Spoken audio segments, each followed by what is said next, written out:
한 주 동안도 주 안에서 다 평안하셨습니까? 오늘도 우리 주님 말씀하신 예언의 말씀 요한계시록을 공부하는 시간입니다. 왜 요한계시록을 공부해야 되느냐? 이게 굉장히 중요한 거죠.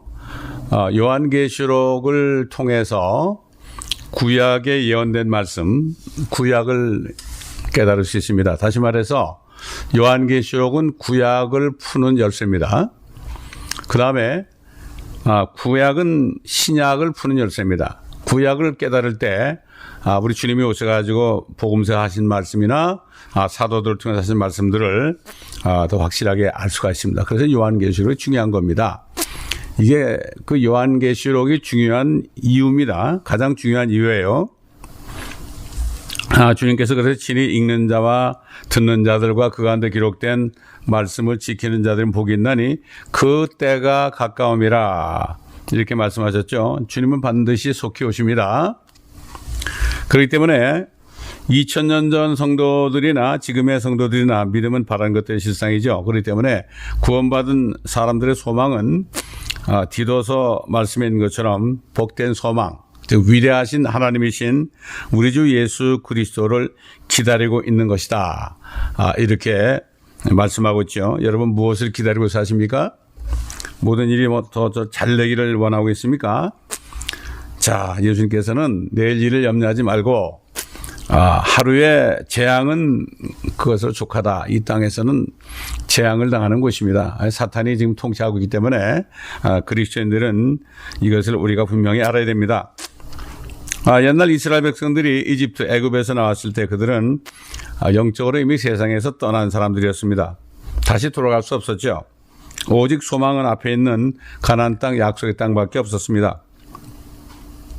마찬가지로 지금 구원받은 사람들, 예수 그리스도를 믿어 그리스도의 피로 모든 죄가 씻김받고 용서받고 성령을 통해서 거듭난 하나님의 자녀들은 이미 이 세상에서 영적으로 떠난 사람들입니다. 이미 하나님의 보좌 오른편에 그리스도와 함께 앉히셨다. 이렇게 사도 바울은 에베소 교회 성도들에게 증거했죠. 자, 영적으로 앉혀진 거죠. 그렇기 때문에 이런 사람들은 항상 하늘의 소망으로 살죠. 구원받는 하나님의 자녀들은 몸은 이 땅에 있지만 그러나 영을 통해서 성령과 연결되어 있기 때문에 우리는 영적인 몸이 되고 예수님은 머리가 되시는 거죠. 그래서 교회를 그리스도의 몸된 교회다. 이렇게 말씀하죠. 그렇기 때문에 이제 우리의 소망은 주님이 오셔서 하늘과 땅을 회복하시고 하늘에서 뜻이 이룬 것처럼 땅에서도 이루어짐으로써 하늘과 땅이 그리스도 안에서 죄도 없고 마귀도 없고 악한 자도 없는 의망과는 새 하늘들과 새 땅이 되고 거듭난 하나님의 자녀들은 새 예루살렘에서 영원히 주님과 함께 사는 것입니다. 그러나 구원은 받았지만 거듭나지 못한 유대인들, 이 남은 자들이 이제 대환란 때 이 땅에서 영원히 제사장 민족이 되는 것은 성경이 분명히 말씀하고 있습니다. 그들이 천년왕국에 들어가서 이 땅을 그들이 책임맡고 제사장 민족이 됩니다. 그리고 12사도들은 주님께서 친히 말씀하셨듯이 이스라엘의 12지파의 보좌에 앉아서 이스라엘 백성들을 영원히 통치한다고 말씀하고 있습니다.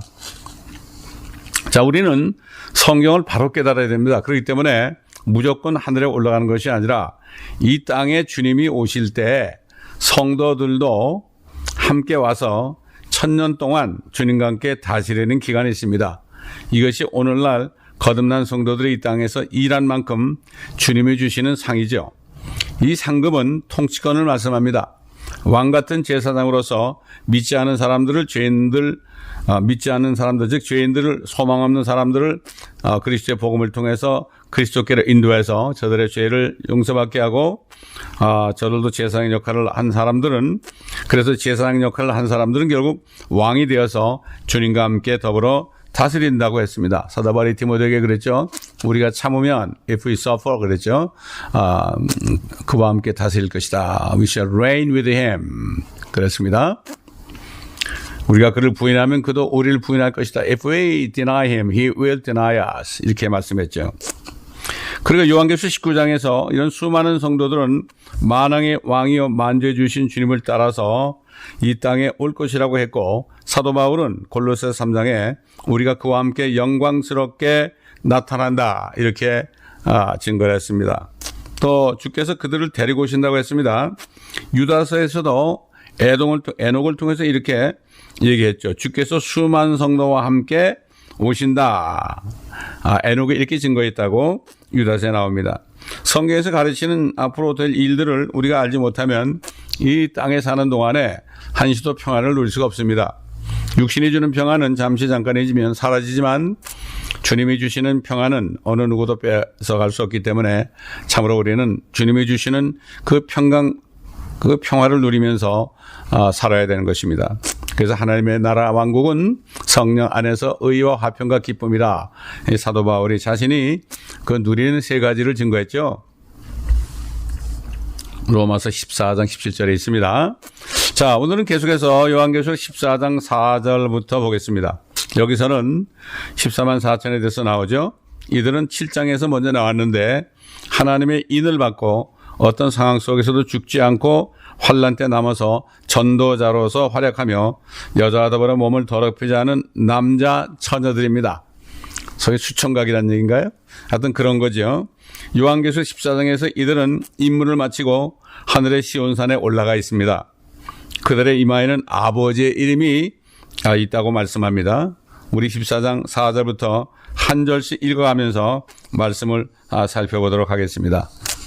이들은 여자들과 더불어 더럽혀지지 아니한 자들이니 이는 그들이 동정들임이라. 동정들, virgin이죠. virgins.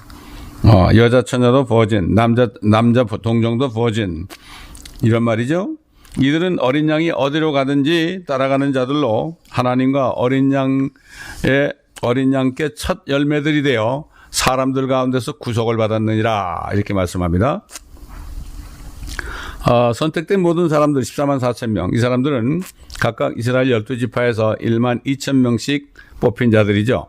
이들은 여호와 증인도 아니고 몰몬교도도 아니고 안식교도도 아니고 신천지교도도 아닙니다. 유대인들입니다. 이들은 미혼 남성으로서 여자 더불어 더럽혀지지 아니하였다는 것에 우리가 주목을 해야 합니다. 그렇다고 이들은 가톨릭 신부나 수도승이 아닙니다. 그들은 남성 그리스도인들이 아니고 그리스도의 신부 가운데 한 사람도 아닙니다. 하나님 말씀 어디에도 그리스도인들이 동정들로 언급된 곳은 없습니다. 그리스도인들을 뜻하는 그리스도의 몸은 고린도후서 11장 2절에서 사도 바울이 이렇게 증거했죠. 한 순결한 처녀로 그리스도께 바치는 것이다. 그렇게 얘기했습니다. 교회들과 거듭난 성도들은 많지만 단 한 사람으로 말씀하고 있습니다. 주님의 몸 이렇게 얘기했죠. 거듭난 성도들이 주님의 몸을 이루고 있습니다. 그래서 온 세상에는 교회가 하나밖에 없습니다. 뭐 큰 교회, 작은 교회 이런 게 없습니다. 이것이 다만 지역교회로 나누어져 있을 뿐이죠. 그렇기 때문에 아무리 교회를 오래 다녀도 거듭나지 않은 사람은 주님의 몸의 지체가 될 수가 없습니다. 거듭나지 않은 사람은 교회 멤버가 될 수 없습니다. 교회 멤버라는 것은 주님의 몸의 지체인데 아직 생명을 얻지 못한 사람은 교회에 나와 앉아 있어도 또 직분이 있어도 그 사람은 교회 멤버가 될 수 없습니다. 아무나 멤버를 삼으면 안 됩니다. 미국의 전통적인 교회들은 거듭나지 않은 사람들은 교회 멤버로 등록시키지도 않고 헌금도 받지 않습니다.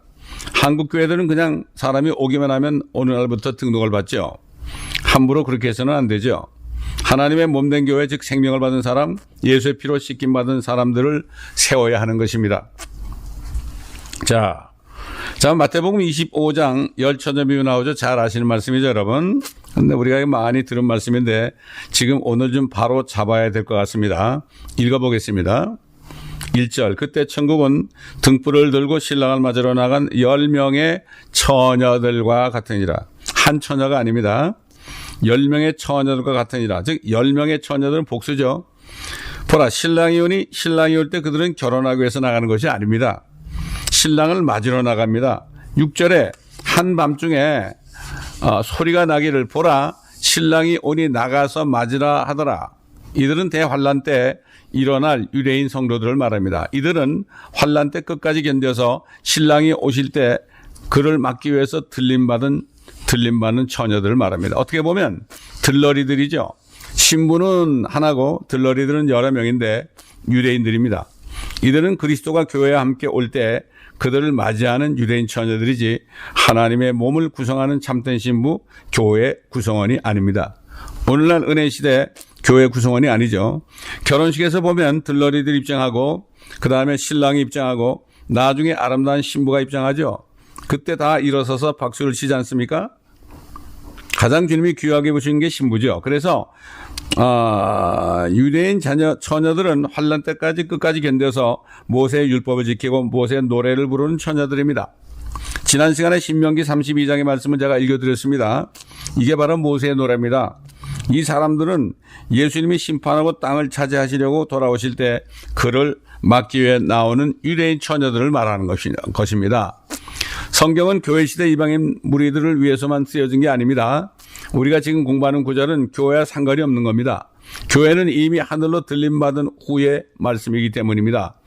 이 성경을 잘 올바로 나누어 진리의 말씀을 공부하지면 안 되죠. 이게 유대인에게 하신 말씀인가? 이게 이방인들에게 하신 말씀인가? 이게 거듭난 성도 하나님의 교회 하신 말씀인가? 이걸 잘 나눠야 되고 시대별로 잘 나눠서 공부하자면 뒤죽박죽이 되죠. 에덴 동산 시대가 있었죠, 옛날에. 그 다음에 양심 시대가 있었습니다. 율법 오기 전에. 그 다음에 율법이 왔죠. 또 그 다음에 이제 오순절 이후부터 은혜 시대가 와서 우리가 지금 살고 있고, 이제 앞으로 휴거된다 하면은, 적그리스도 나온다 하면은 이제는 환란 시대가 오고, 환란 시대가 끝나면 주님이 재림하셔서 세상을 심판하시고, 심판이 끝나면 주님께서 천년왕국을 이 땅에 세우시죠. 그것이 끝나가 되면 영원 세계가 펼쳐지는 바로 새하늘과 새 땅과 새 예루살렘, 이 시대적인 구분을 우리가 잘 해야 하는 것입니다. 물론 은혜 시대뿐만 아니라 모든 시대에도 하나님이 은혜를 주셨죠. 옛날 노아 때도 은혜 주셨습니다. 옛날 소돔과 고모라 때도 롯에게 은혜를 주었습니다. 참고로 시편 45편 13절 14절에 보면 처녀들이라는 말씀이 나옵니다. 시편도 대부분이 성령께서 다윗을 포함한 시편 기자들을 통해서 휴거나 환란이나 재림이나 천년왕국 때의 일, 영원한 세계에서의 모든 일들을 다 쓰게 하셨습니다. 그래서 다윗이 기도할 때 자기를 위해서 기도했는데 성령이 그의 입을 사로잡아서 앞으로 될 일들을 다 예언하게 했죠. 예를 들어서 나의 하나님 어찌하여 나를 버리셨나이까? 시편 22편 있잖아요. 이게 앞으로 예수님이 십자가에서 외치실 그 말을 성령께서 다윗의 입을 통해서 말씀하신 겁니다. 그래서 시편도 대부분 다 예언이고 다윗도 선지자죠. 그래서 주님이 부활하셔서 제자들에게 누가복음 24장에서 모세의 율법과 선지서의 글과 시편의 나에 관하여 기록된 모든 말씀이 이루어져야 한다 이렇게 말씀했죠. 그렇기 때문에 모세 오경을 비롯해서 구약 성경 전체가 예수 그리스도에 관한 말씀이죠. 그가 초림해서 어떻게 돌아가시고 부활하시고 또 어떻게 다시 심판하러 오시고 어떻게 와서 우리를 왕국에서 통치하시고 어떻게 영원한 세계에서 하나님의 자녀들과 사시는가. 참 이런 말씀들이 자세히 나와 있습니다. 성경을 자세하게 봐야 되겠죠. 그래서 요한복음 14장에 보면은 주님이 제자들에게 그랬죠. 내가 처소를 마련하러 간다. 가서 내가 마련하면 내가 와서 너희도 나 있는 곳에 있게 하리라. 내 아버지의 집에는 많은 저택들이 있다고 그랬어요. 거할 곳이 많다 이렇게 개혁은 되겠지만 킹제임스 버전은 many mansion in my father's house 그랬습니다. 얼마나 맨션이 있답니다. 맨션. 결국 주님께서 새 예루살렘을 준비하러 가신다는 말씀이죠.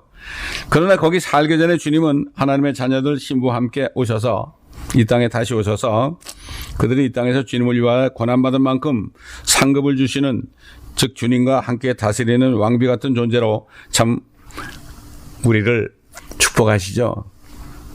주님은 왕이십니다.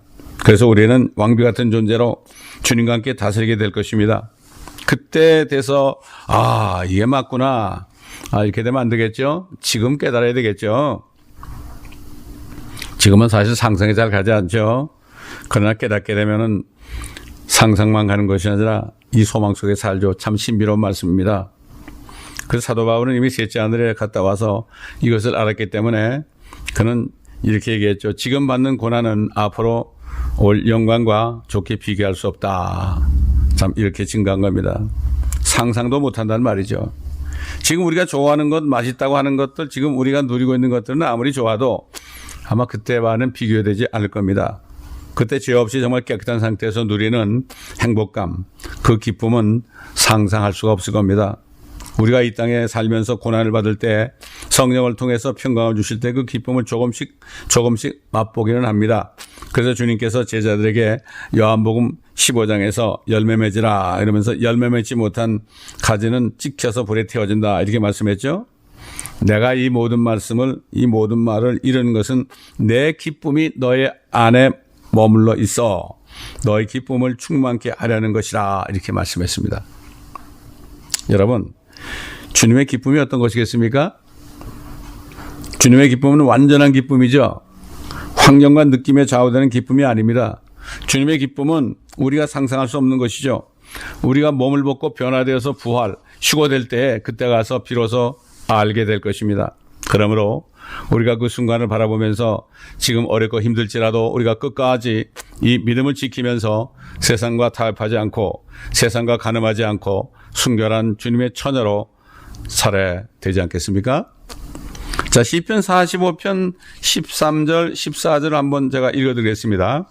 왕의 딸이 안에서 온갖 영화를 누리나니 그녀의 옷은 금으로 수놓았도다. 그녀가 수놓은 옷을 입은 왕께로 인도될 것이요 그녀를 따르는 그녀의 동료 처녀들도 왕께로 인도되리니. 자, 여기 보면 처녀들이 또 나오죠. 마태복음 25장에 열처녀가 나오는 것처럼 처녀들이 나옵니다. 결국 시편 45편에 나온 처녀들은 왕의 딸 그리스도의 신부이자 왕비된 왕의 딸을 뒤따라가는 처녀들이다. 들러리죠. 들러리입니다. 그들은 그리스도의 신부 안에 들어가 있는 게 아닙니다.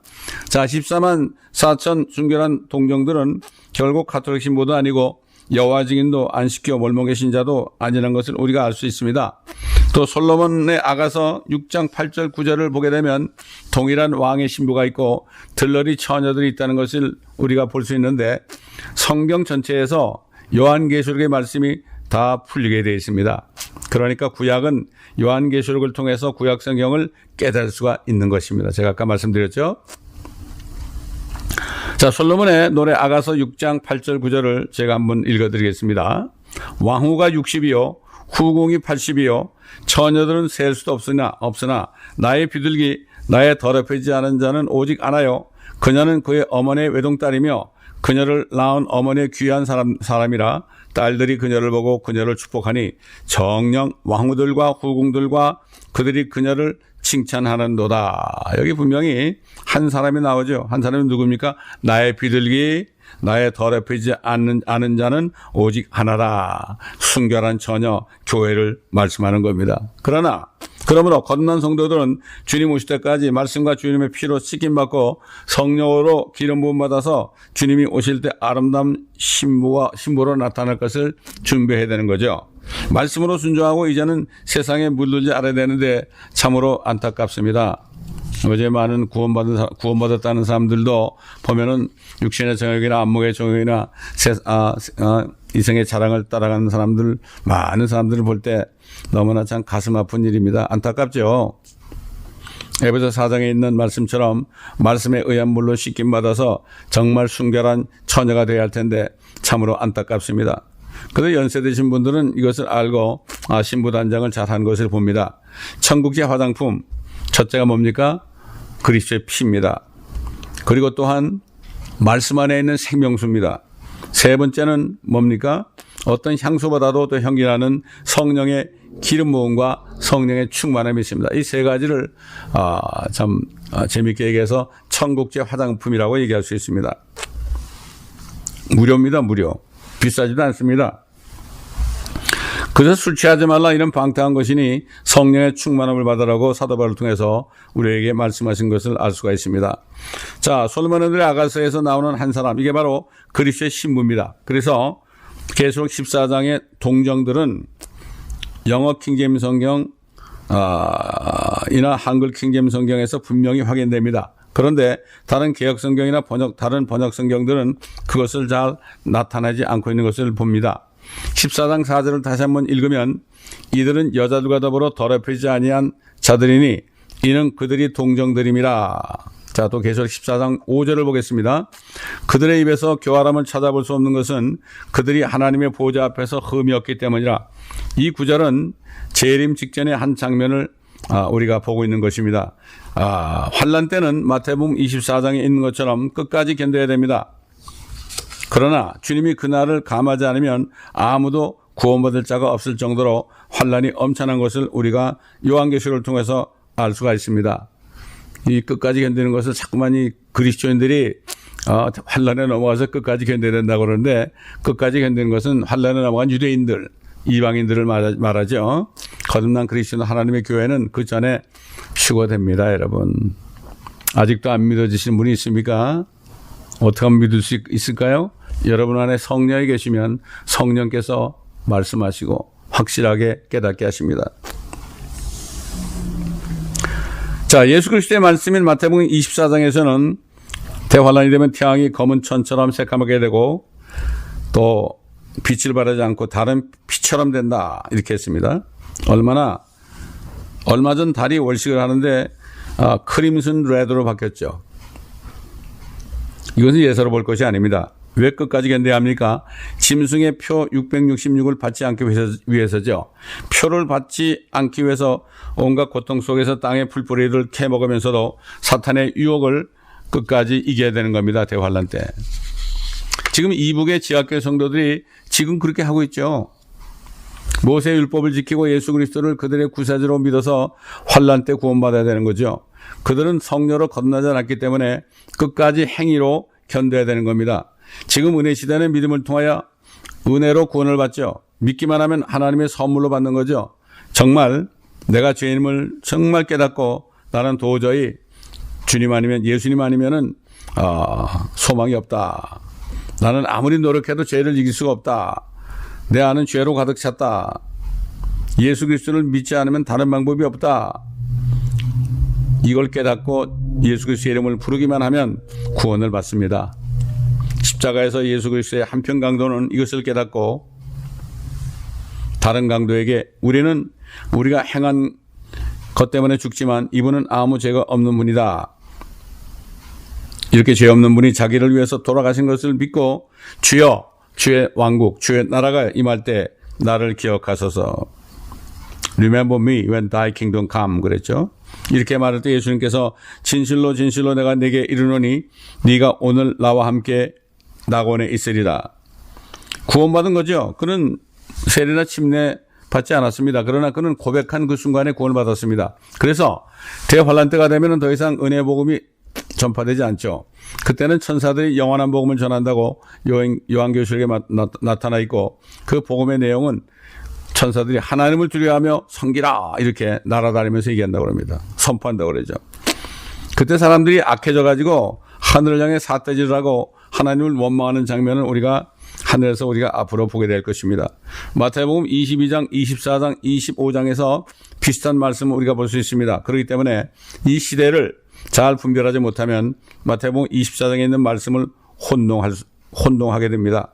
주님께서는 예루살렘이 무너지는 사건, 휴거의 사건, 재림의 사건, 환란 때 일어나는 세 가지 사건을 동시에 말씀하시기 때문에 특별히 마태복음 24장은 성령의 기름 부음이 없이는 깨달을 수 없고 혼란스러울 수밖에 없는 것을 알아야 됩니다. 그러나 이것을 잘 나눠보면 분명하게 알 수가 있습니다.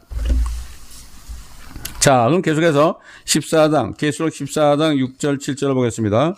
또 내가 보니 다른 천사가 하늘 한가운데로 날아가는데 그가 땅에 사는 자들과 모든 민족과 족속과 언어와 백성에게 전할 영원한 복음을 가지고 큰 음성으로 말하기를 하나님을 두려워하며 그분께 영광을 돌리라. 이는 그분의 심판의 때가 이르렀음이라.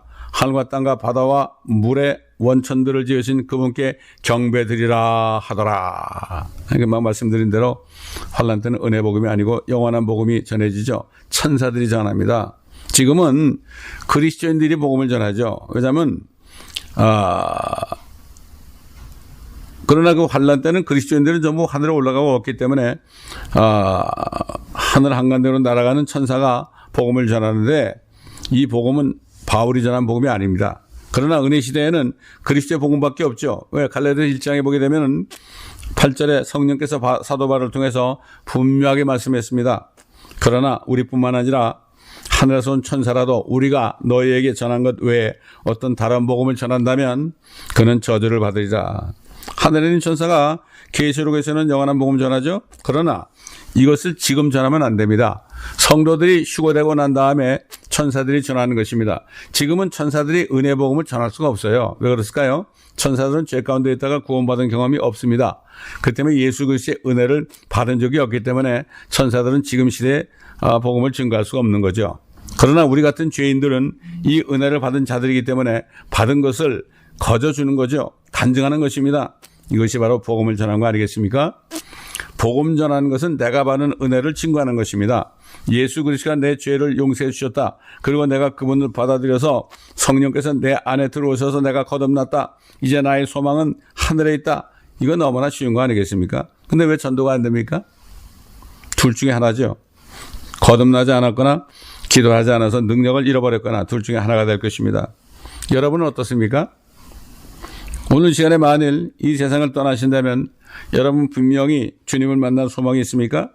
99%도 아니고 100%가 되어야 됩니다. 왜 그렇습니까? 안에 계시는 분은 주님 예수님이 계시는데 성령이 계시는데 그것을 확실히 알죠. 그런 분들은 확실히 알게 되어 있습니다. 예수의 영은 예언의 영이죠. 우리가 어디 갈지 압니다. 누가 가르쳐서 되는 게 아니죠. 어떤 분은 내가 구원을 받았나요? 라고 묻는 분이 가끔 있었어요. 그럴 때마다 저는 그래요. 아직 구원을 못 받은 것 같습니다. 그러니까 복음을 깨닫고 죄인임을 깨닫고 회개하고 오늘 예수 그리스도를 진정으로 영접하십시오. 저는 이렇게 얘기합니다. 자, 그래서 성령이 오시면 모든 진리로 인도해 주시고 앞으로 장래에 일어날 일들을 너에게 가르쳐 주신다. 이렇게 말씀했죠. 너에게는 구원받은 사람들을 말하는 거죠. 구원받은 사람들이나 그걸 알죠. 아무리 교회를 오래 다니고 직분이 있어도 심지어는 목회자의 직분이 있더라도 거듭나지 못하면 알 수가 없습니다. 옛날 바리새인들이 그 당시에 다 목회자, 현재 목회자들이나 성경 박사들이겠죠. 그러나 그들은 거듭나지 못했습니다. 겨우 니고데모 한 사람만 겸손하게 와서 말씀을 들었을 때 거듭나게 됐고 주님이 돌아가셨을 때 알로에 침향을 200근인가 가져와서 주님의 장사에 써달라고 했습니다. 주님을 비판한 바리새인들을 향해서 책 많은 것을 우리가 성경을 통해서 우리가 볼 수가 있습니다. 자, 여기 갈라디아서에서 다른 복음을 전하면 저주를 받는다고 말씀했는데 참 갈라디아서 1장이 마태복음 1장부터 요한복음 21장까지 은혜 복음을 말한다면 예수 그리스도께서는 너희가 믿음으로 말미암아 은혜로 구원을 받았으니 이것은 너에게서 난 것이 아니요 하나님의 선물이라. 행위에서 난 것이 아니 이는 아무도 자랑하지 못하게 하람이라 그랬죠. 이 말씀을 이스라엘 사람들에게는 주님께서 말씀 안 했습니다. 돌아가시기 전에 얘기 안 했어요. 피 흘리기 전이니까. 왜냐하면 마태복음 1장부터 27장까지 주님이 죽으시기 전까지는 율법 시대입니다. 여러분 이걸 알아야 됩니다. 오른손에 범죄하거든 찍어버리라고 그랬죠. 그 율법 시대예요. 그때는 주님이 피 흘리기 전이기 때문에 경륜이 율법 시대 경륜입니다. 이걸 알아야 됩니다. 이걸 모르면 찍어버려야 되는데 왜 안 찍어버리냐. 이 모슬렘들은 그걸 모르니까 찍어버리잖아요. 성경을 올바로 나누지 않으면 어리석은 일꾼이 됩니다. 신약은 예수님이 피를 흘리시고 돌아가신 다음에 그리고 부활하신 다음에 신약자가 된 거죠. 신약은 피로 된 새 언약, 율법시대의 동물의 피가 아닌 예수 그리스도의 피로 된 언약입니다. 그렇다고 신약 마태복음 1장에서 요한계시록 22장 전체가 은혜복음은 아닙니다. 주님이 돌아가시기 전까지 마태복음 1장에서 27장은 은혜복음을 전하지 않았고 또 오순절날 사도행전 2장에서도 유대인들에게 우리와 똑같은 은혜복음을 아직까지는 전하지 않았습니다. 그들에게 어떻게 증거했습니까? 베드로가 예수 그리스도를 죽인 죄를 회개할 때 성령을 선물로 받으리라 이렇게 말씀했죠. 그러나 은혜 시대에는 사도바울을 통해서 주 예수 그리스도를 믿어라 그래야만 너와 내 집이 구원을 얻으리라 이렇게 말씀한 겁니다. 어떻게 이해가 되십니까? 자, 계속해서 보겠습니다. 자, 예수께서 이 땅에 계셨을 때 마태복음 10장에서요. 제자들을 보내면서 뭐라 그랬죠? 너희는 이방인의 길로도 가지 말고 사마리아 고을로도 가지 말고 오직 이스라엘의 잃어버린 양들에게 가라. 여하튼 유대인의 왕으로서의 왕국 복음을 전파하신 거죠. 그 당시에 죽으시기 전에는요. 이때는 은혜 복음이 아니었습니다. 주님이 살아계실 때는 은혜 복음을 전할 수가 없죠. 피 흘리기 전이니까. 그래서 갈라디아서 1장에 나오는 복음은 계시록 14장의 천사가 전한 복음이 아닙니다. 갈라디아서 1장에서는 예수 그리스도의 피 복음을 전했죠. 그리스도의 피로 말미암아 믿기만 하면 은혜로 구원받는다는 은혜 복음을 전했고 그 외에 다른 복음을 전하는 사람은 저주를 받을 것이라 이렇게 했습니다. 자, 오순절날 사도 베드로를 통해서 설교한 것을 보십시다. 어떤 복음을 전했나? 사도행전 2장 38절 39절을 보면 베드로가 그들에게 답변하기를 회개하라. 그리고 죄들을 사함받은 것으로 인하여 너희 각자는 예수 그리스도의 이름으로 침례를 받으라. 여기 성부, 성자, 성령으로 침례받으라고 하지 않았습니다. 예수 그리스도의 이름으로 침례를 받으라고 했습니다. 그러면서 뭐라는가 하면 그리하면 너희가 성령의 선물을 받으리라. 이 약속은 너희와 너희 자녀에게 한 것이며 이건 이스라엘 집이죠. 또한 먼 곳에 있는 모든 사람 즉 우리 하나님께서 부르실 모든 사람에게 하신 것이라고 하더라. 결국 사도행전 2장의 전체 문맥은 이스라엘 집에 주어진 것입니다. 그때 오순절 날에는 이스라엘의 여러 지역에서 약 12군데죠. 이스라엘 사람들에게만 오신 사람들을 그들에게 전했고 사도 베드로는 이스라엘의 온 집이 분명히 알 것은 이렇게 말했죠. 사도행전 2장의 복음도 은혜 복음이 전파되기 전입니다. 그 사도 바울도 사실 처음에는 사도 바울이 전한 그 복음을 잘 몰랐습니다. 고넬로 집이 구원받았을 때 그때 깨달았죠. 그들은 성령도 알았습니다. 유대인들은. 그러나 그들은 예수 그리스도를 죽였습니다. 그들은 여호와 하나님도 알았고 성령도 알았지만 예수 그리스도를 죽였습니다. 그래서 회개하고 예수 그리스도의 이름으로 침례를 받아야만 성령이 임한다고 사도 베드로가 복음을 전한 겁니다. 사도 바울은 갈라디아서 1장에서 하나님의 은혜 복음을 말하고 있죠. 이 갈라디아서 1장은 오순절이 지나고 수년이 지난 후에 쓰여졌습니다. 그래서 오순절 때 사도 베드로도 이 은혜 복음이 뭔지 몰랐습니다. 사도 바울이 이 은혜 복음을 받아 가지고 다른 사도들 베드로에게도 그것을 가르쳐줬죠. 그래서 사도행전 15장 11절에 보게 되면 베드로가 이방인 고넬로 집에서 이방인들이 구원받는 것을 보고 이제 그것을 깨닫고 한 말이죠. 이렇게 얘기했죠. 우리는 주 예수 그리스도의 은혜로 구원받는 것을 믿으며 그들도 마찬가지니라. 옛날에 베드로만 해도 유대인에만 구원이 있는 줄 알았죠. 결국 사도 바울이 사도 베드로에게 이 복음을 가르쳐 준 겁니다. 왜냐하면 주님께서 사도 바울에게 은혜 복음을 직접 가르쳐 주셨기 때문에 그렇습니다. 그래서 오순절과 사도 바울의 은혜 복음 사이에는 과도기가 있는 것입니다. 또 주님이 살아계실 때 마태복음 1장에서 27장까지도 과도기입니다. 그렇기 때문에 우리는 이것을 잘 알고 가르쳐야죠. 특별히 목회자들 말이죠. 지금은 은혜 시대 마지막에 와 있습니다. 여러분 지금이야말로 은혜를 받지 못하면 환난 때 넘어가서 엄청난 고초를 받을 것입니다. 그래서 요한계시록을 공부하게 되면 우선 내 자신이 구원을 받았나 다시 확증하게 되고 그 다음에 다른 사람들에게 복음을 전하는 이런 열심이 생기가 되는 것입니다. 절대로 요한계시록은 무서운 말씀이 아닙니다. 구원받지 못한 사람에게는 무서운 말씀이죠. 그러나 분명히 성령으로 건넌 사람은 무서운 말씀이 아니라 축복의 말씀입니다. 소망의 말씀입니다. 우리 주님이 이런 환난이 오기 전에 나를 데려가시는구나. 이런 위로의 말씀인 것입니다. 그렇기 때문에 성경을 잘 깨닫지 못하면 괜히 두려지게 되는데 공부를 해야 됩니다. 요한계시록을 공부하고 구약을 공부하고 신약을 다 공부해야 됩니다. 66권밖에 없습니다. 책 한 권입니다. 평생 책 한 권. 이것도 다 깨닫지 못하면 어떡하겠습니까? 사법고시 준비하는 사람보다 못한 거 아닙니까? 이 확신을 분명히 하셔야 됩니다. 믿는 자 속에는 증거가 있고 증거는 바로 영원한 생명이라고 했습니다. 여러분 모두가 이 말씀을 들으신 후에 주님을 영접하고 구원받으심으로 영원한 축복에 들어가시기를 예수 그리스도의 이름으로 축원합니다. 아버지 하나님 감사합니다. 오늘도 성령께서 말하심을 따라 말씀을 전했습니다. 들으신 분들이 성령의 기름 부음을 통하여 깨달을 수 있도록 저들의 지각을 열어주시고 깨달아서 아버지 하나님 정말 이 마지막 때에 무엇을 해야 되는지, 이 요한계시록이 왜 축복의 말씀인지 깨닫는 모두가 될 수 있도록 도와주시고 이것을 모르는 사람들에게 전파하는 축복된 종들이 되게 하여 주옵소서. 감사하며 우리 주 예수 그리스도의 이름으로 간절히 기도드리나이다. 아멘.